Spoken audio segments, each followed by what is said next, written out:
அட இங்க எப்படிப்பா இது வந்துச்சுன்னு பலரும் அதிர்ச்சியில இருக்காங்க.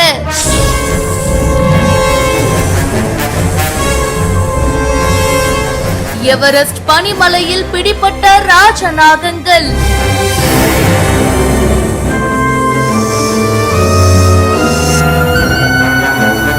எச்சரிக்கும் காலநிலை.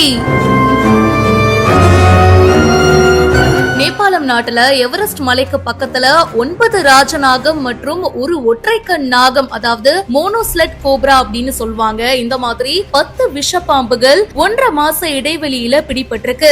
இந்த நிகழ்வு சூழல் விஞ்ஞானிகளை கவலைக்குள்ளாக்கி இருக்கு அப்படின்னு தான் சொல்லணும். இந்த நாகங்கள் கோபாலேஸ்வர், பஞ்சியாங், சோகோல் மற்றும் ஃபுல்சவுக் அப்படின்ற 4 பகுதிகள்ல இருக்கிற வீடுகள் மற்றும் பிற வளாகங்கள்ல இருந்து மீட்கப்பட்டிருக்கு. கூடவே பாத்தீங்கன்னா உள்ளூர் மக்கள் அங்க இருக்கிற ராஜநாகத்துடைய புற்றையும் முட்டைகளையும் கண்டுபிடிச்சிருக்காங்க அப்படின்னு கூறப்படுது. ராஜநாகம் உலகத்திலேயே நீளமான விஷப்பாம்பு அப்படின்றது நம்ம எல்லாருக்குமே தெரியும். மற்ற பாம்புகளுடைய விஷத்தை கம்பேர் பண்ணும்போது இதோடைய விஷம் ரொம்ப சக்தி வாய்ந்தது கிடையாது. அப்படி இருந்தாலுமே பாத்தீங்கன்னா ஒரே கடிதாங்க, கடிச்சதுன்னு வச்சுக்கோங்க 20 பேரை அப்படி இல்லனா ஒரு வளர்ந்த யானைய கொல்ற அளவுக்கு அதிகமா விஷத்தை வெளியிடும். இந்த நாகங்கள் அழிந்து வரும் உயிரினமா நேபாளத்துடைய தேசிய சிவப்பு தரவு புத்தகம் மற்றும் சர்வதேச இயற்கை பாதுகாப்பு ஒன்றியத்துடைய சிவப்பு பட்டியலையும் இடம்பெற்று இருக்கு. ஒரு பக்கம் இந்த ராஜநாகங்கள், இன்னொரு பக்கம் இந்த ஒற்றைக்கண் நாகம். இது எல்லாமே தெற்கு நேபாள் மற்றும் வட இந்தியாவில் இருக்கிற